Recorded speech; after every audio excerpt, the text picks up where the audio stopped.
Okay, so here we are going to see question number 16, which is from the subject operating system for 1 mark, and it had appeared in the GATE 2011 paper. Now, the question reads that a thread is usually defined as a lightweight process because an operating system OS maintains a smaller data structure for a thread as compared to a process. That's true. For every thread, there will be a smaller data structure as compared to process.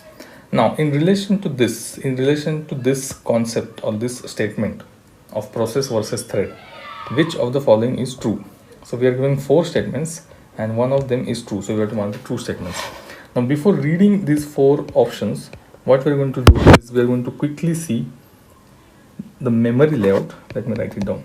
We are going to quickly see the memory layout of process versus threads.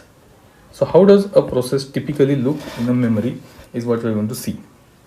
Okay, so typically a process consists of 4 major chunks in the memory. The first chunk is code. Every process consists of a code. Then every process consists of a data on it which is going to work. Then every process consists of heap, and as you all know, heap is not a fixed segment. It might increase or it might decrease. That's why I marked it as dotted.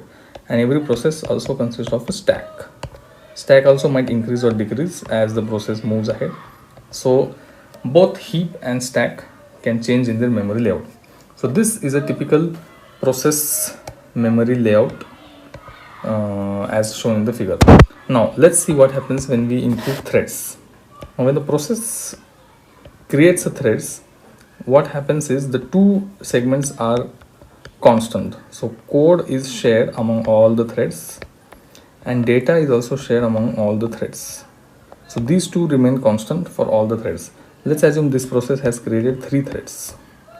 Okay, so I will draw a line here so that we can note down what are the things that are separate for every thread. Let me zoom in here. Yes.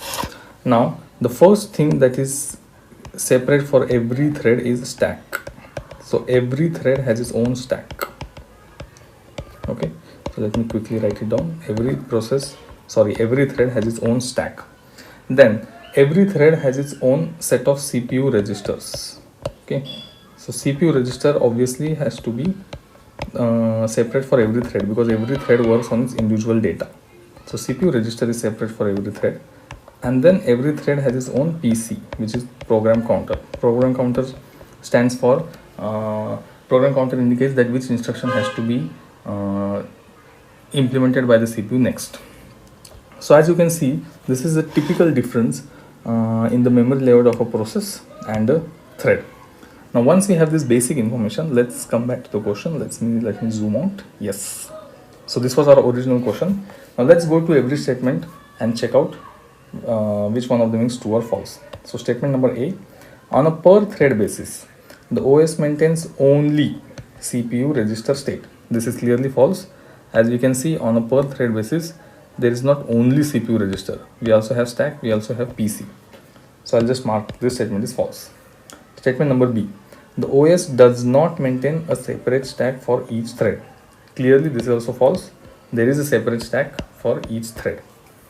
Now statement number C, on a per thread basis, the OS does not maintain the virtual memory state.